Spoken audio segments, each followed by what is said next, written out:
Nesse vídeo, eu vou falar sobre as respostas cardiovasculares contra a hemorragia. A hemorragia ela consiste na perda de sangue do sistema circulatório para dentro das cavidades ou tecidos do próprio organismo, ou para fora desse organismo. E isso ocorre devido à laceração ou ruptura de vasos sanguíneos. São hemorragias típicas aquelas que ocorrem após um acidente, um traumatismo, um rompimento de aneurisma ou de varizes. A gente pode ainda classificá-las de acordo com seu grau de gravidade. A hemorragia de classe 1 ela possui sinais e sintomas mínimos. Ela é classificada pelo leve aumento da frequência cardíaca. Já na hemorragia de classe 2, a frequência cardíaca ela é maior que 100 batimentos por minuto. E os sintomas incluem respiração rápida, pulso fino e leve e diminuição da diurese. Já na hemorragia de classe 3, além dos sintomas da hemorragia de classe 2, ela apresenta sinais clássicos de hipoperfusão, que é a baixa irrigação sanguínea em determinada região do corpo. Nessa classe, existe diminuição do nível de consciência, palidez e sudorese fria. Por fim, a hemorragia classe 4 ela é caracterizada pela taquicardia extrema, marcada por uma queda de pressão sistólica e dificuldade para perceber a pulsação. O débito urinário, nesse caso, está próximo a zero, e também há a perda total da consciência. A resposta inicial do sistema cardiovascular à perda aguda de sangue é um mecanismo compensatório. Então, ocorre a vasoconstrição cutânea, muscular e visceral para tentar manter o fluxo sanguíneo para os órgãos mais importantes para a manutenção da vida, que são os rins, o coração e o cérebro. Nesse caso, ocorre também um aumento da frequência cardíaca para tentar manter o débito cardíaco. Apesar de todo esse mecanismo compensatório, existe um limite, o organismo pode entrar em falência.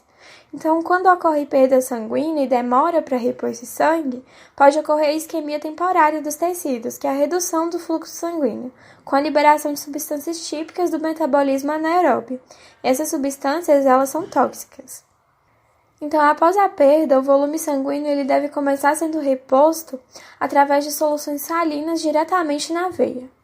Dependendo da fase de isquemia em que a célula se encontra, ao ser refeito o volume sanguíneo por diluição, pode acontecer de retornarem para a circulação geral aquelas substâncias tóxicas liberadas pela célula.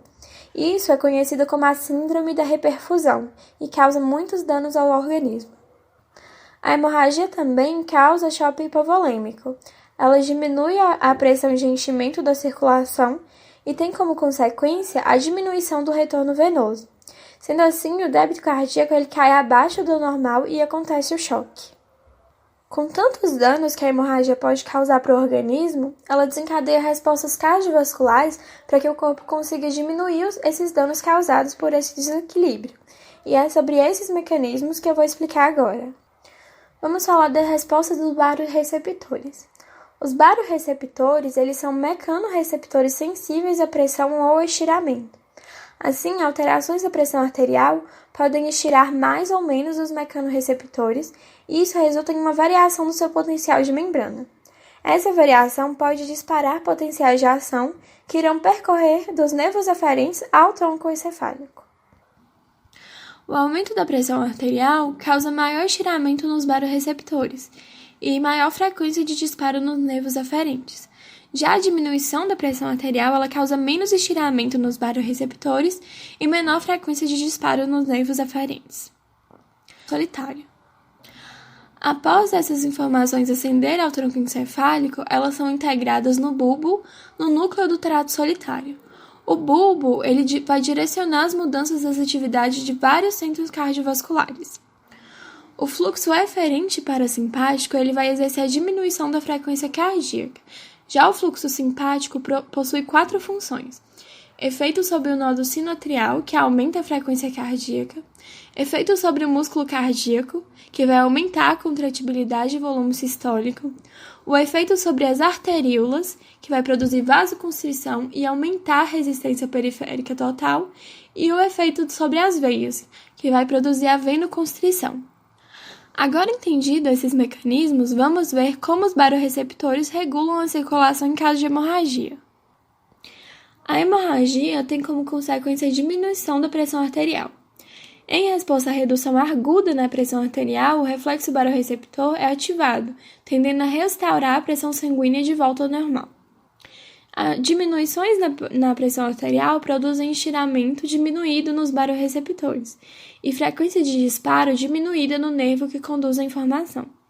Essa informação é recebida no trato solitário do bulbo, produzindo redução coordenada da atividade parasimpática para o coração e vasos sanguíneos. A frequência cardíaca e a contratibilidade aumentam e, juntas, produzem aumento do débito cardíaco. Ocorre também a constrição aumentada das arteríolas, resultando em aumento da resistência periférica total e constrição aumentada das veias, com redução do volume não estressado, que é o volume de sangue armazenado em grandes veias e que não contribuem para o retorno venoso. A constrição da veia, ela aumenta o retorno venoso e contribui para o aumento do débito cardíaco, que é o volume de sangue bombeado por minuto. Esse conjunto de ações resulta no aumento da pressão arterial, já que a pressão arterial ela é igual ao débito cardíaco vezes a resistência periférica total. Outro conjunto de respostas compensatórias à queda na pressão arterial média são as do sistema renina-angiotensina-aldosterona.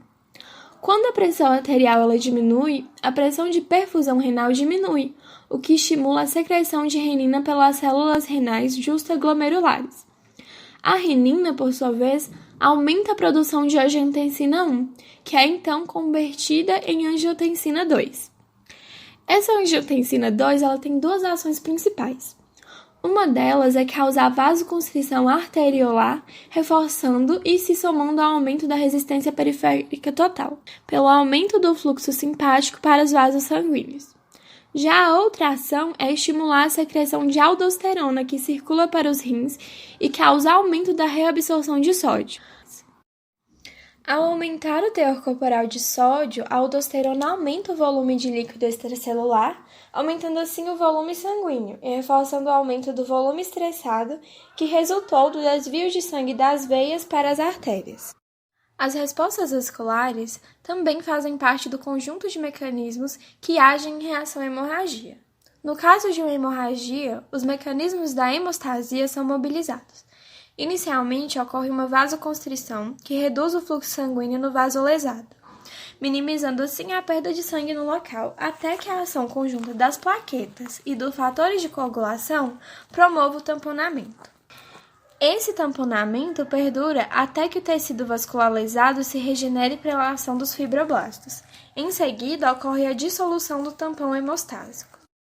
Grosseiramente, os eventos da hemostasia podem ser esquematizados da seguinte forma: parede vascular lesada, seguida de fator tecidual, ativação das plaquetas, vasoconstrição, diminuição do volume sanguíneo, aumento da concentração do fator tecidual, ativação dos fatores plasmáticos, formação da fibrina que se junta ao trombo plaquetário, tampão hemostático, regeneração vascular e fibrinólise. A eficiência desse sistema de eventos que visa a preservação da massa sanguínea depende de uma ação localizada, da não extensão do processo e da rapidez dos processos. Quando ocorre falha dos mecanismos homeostáticos, temos as síndromes hemorrágicas ou a trombose e a coagulação intravascular disseminada. O hormônio antidiurético e o mecanismo da sede também respondem à hemorragia. O ADH, também conhecido como arginina vasopressina, é produzido em grande parte pelo hipotálamo, mas pode também ser produzido pelo sistema límbico. Ele age em diferentes estruturas, pela corrente sanguínea, atuando como hormônio, ou através dos axônios, atuando como neurotransmissor. O ADH ele é produzido sob a ação de vários fatores, com destaque para estímulo hemodinâmico e osmótico. A diminuição do volume sanguíneo efetivo ou aumento da osmolaridade do líquido extracelular estimulam a secreção da vasopressina. Esse hormônio é consideravelmente mais sensível às pequenas alterações da osmolaridade do que das variações do volume sanguíneo. Os níveis de ADH não se alteram consideravelmente após a perda de até 10% do volume sanguíneo. Porém, quando passam desse valor, os níveis se elevam rapidamente. Sendo assim, em caso de quedas bruscas de volume sanguíneo, os níveis de excreção desse hormônio se elevam rapidamente, comprovando que os reflexos cardiovasculares são importantes estimulantes de sua secreção. O estímulo hemodinâmico ele ocorre em situações em que há queda da pressão arterial, A vasopressina é liberada na tentativa de elevar a pressão arterial através da vasoconstrição arteriolar e é controlada por reflexos cardiovasculares, que respondem à queda de volume sanguíneo. Esses reflexos se originam em regiões de alta pressão sanguínea, quando ocorre perda de fluido.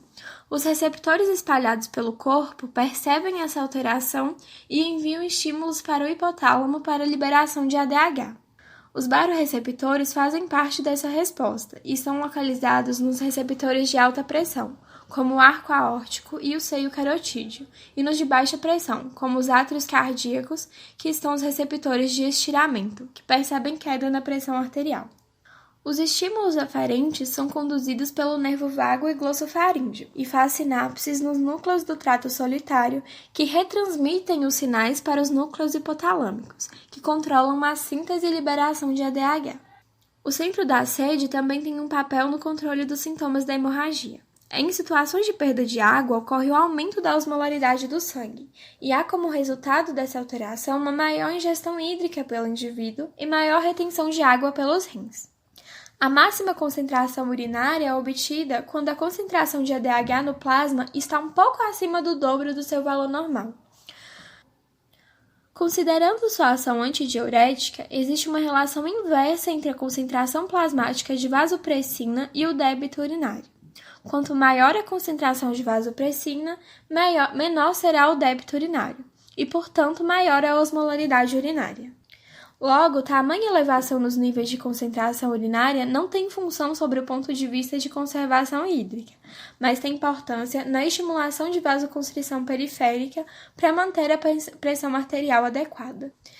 Então, por meio do sistema feedback osmorreceptor ADH, os rins minimizam a perda de líquidos durante os déficits hídricos.